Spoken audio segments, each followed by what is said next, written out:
Impulse turbine principle. Impulse principle. The impulse turbine, figure 5 2 inches, consists basically of a rotor mounted on a shaft that is free to rotate in a set of bearings. The outer rim of the rotor carries a set of curved blades, and the whole assembly is enclosed in an airtight case. Nozzles direct steam against the blades and turn the rotor. The energy to rotate an impulse turbine is derived from the kinetic energy of the steam flowing through the nozzles. The term impulse means that the force that turns the turbine comes from the impact of the steam on the blades. The toy pinwheel, figure 5 3 inches, can be used to study some of the basic principles of turbines. When you blow on the rim of the wheel, it spins rapidly. The harder you blow, the faster it turns. The steam turbine operates on the same principle, except it uses the kinetic energy from the steam as it leaves a steam nozzle rather than air. Steam nozzles, hereafter referred to as nozzles or stationary blades, are located at the turbine inlet. As the steam passes through a nozzle,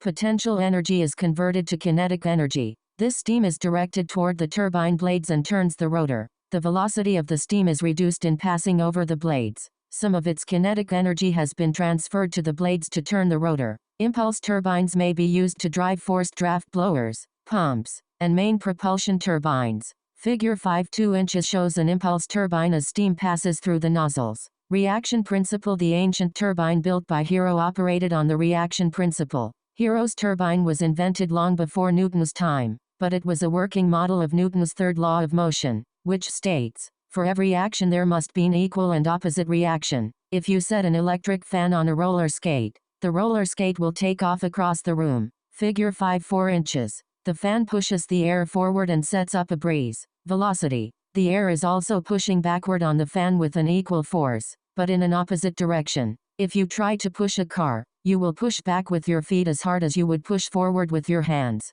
Try it sometime when you are standing on an icy road. You will not be able to move the car unless you can dig in with your feet to exert the backward force. With some thought on your part, you could come up with examples to prove to yourself that Newton's third law of motion holds true under all circumstances. 5 2 inches.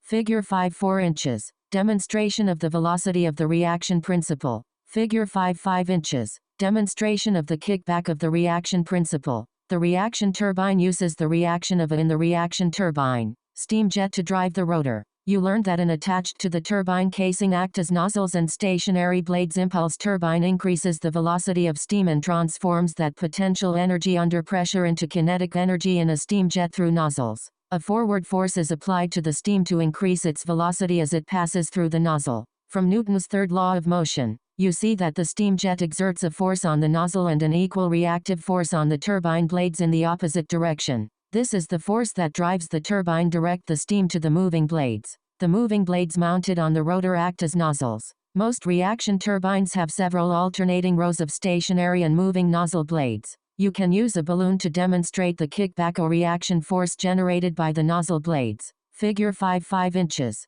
Blow up the balloon and release it. The air will rush out through the 5 3 inches opening and the balloon will shoot off in the opposite direction. When the balloon is filled with air, you have potential energy stored in the increased air pressure inside. When you let the air escape, it passes through the small opening. This represents a transformation from potential energy to kinetic energy. The force applied to the air to speed up the balloon is acted upon by a reaction in the opposite direction. This reactive force propels the balloon forward through the air. You may think that the force that makes the balloon move forward comes from the jet of air blowing against the air in the room. Not so. It is the reaction of the force of the air as it passes through the opening that causes the balloon to move forward. The reaction turbine has all the advantages of the impulse-type turbine, plus a slower operating speed and greater efficiency. The alternating rows of fixed and moving blades transfers the heat energy of the steam to kinetic energy, then to mechanical energy. We have discussed the simple impulse and reaction turbines. Practical applications require various power outputs.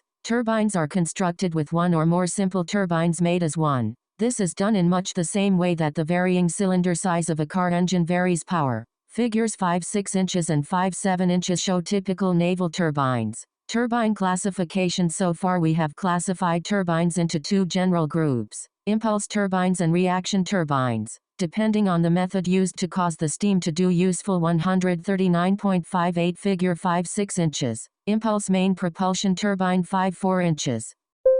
Work. Turbines may be further classified according to the following: foundations, type and arrangement of staging, direction of steam flow, repetition of steam flow, division of steam flow. A turbine may also be classified by whether it is a condensing unit, exhaust to a condenser at a pressure below atmospheric pressure, or a non-condensing unit, exhausts to another system such as the auxiliary exhaust steam system at a pressure above atmospheric pressure. Construction of turbines other than the operating and controlling equipment. Similarity exists in both the impulse and reaction turbines. These include foundations, casings, nozzles, rotors, bearings, and shaft glands. Turbine foundations are built up from a structural foundation in the hull to provide a rigid supporting base. All turbines are subjected to varying degrees of temperature to the power of, from that existing during a secured condition to that existing during full power operation. Therefore, means are provided to allow for expansion and contraction. At the forward end of the turbine, there are various ways to give freedom of movement. Elongated bolt holes or grooved sliding seats are used so that the forward end of the turbine can move fore and aft as either expansion or contraction takes place. The forward end of the turbine may also be mounted with a flexible I-beam that will flex either fore or aft. Casings. The materials used to construct turbines will vary somewhat depending on the steam and power conditions for which the turbine is designed. Turbine casings are made of cast carbon steel for non-superheated steam applications. Superheated figure 5 7 inches. Turbine assembly in a machine shop 5 inches.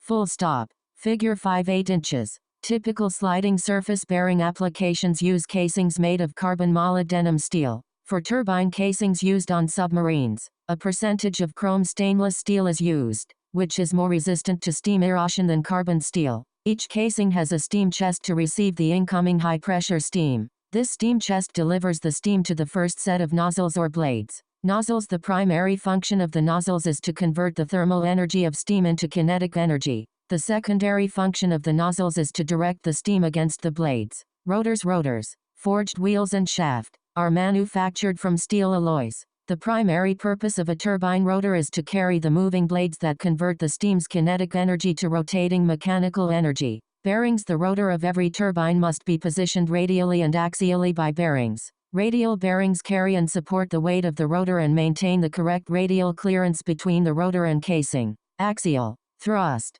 bearings limit the fore and aft travel of the rotor. Thrust bearings take care of figure 5 9 inches. Labyrinth packing gland. Any axial thrust, which may develop on a turbine rotor and hold the turbine rotor with indefinite axial positions. All main turbines and most auxiliary units have a bearing at each end of the rotor. Bearings are generally classified as sliding surface, sleeve and thrust, or as rolling contact, anti-friction ball or roller bearings. Figure 5 8 inches shows a typical sliding surface bearing. Shaft packing glands. Shaft packing glands prevent the leaking of steam out of or air into the turbine casing where the turbine rotor shaft extends through the turbine casing. Labyrinth and carbon rings are two types of packing. They are used either separately or in combination. Labyrinth packing, figure 5 9 inches, consists of rows of metallic strips or fins. The strips fasten to the gland liner so there is a small space between the strips and the shaft. As the steam from the turbine casing leaks through the small space between the packing strips and the shaft, steam pressure gradually reduces 5 6 inches.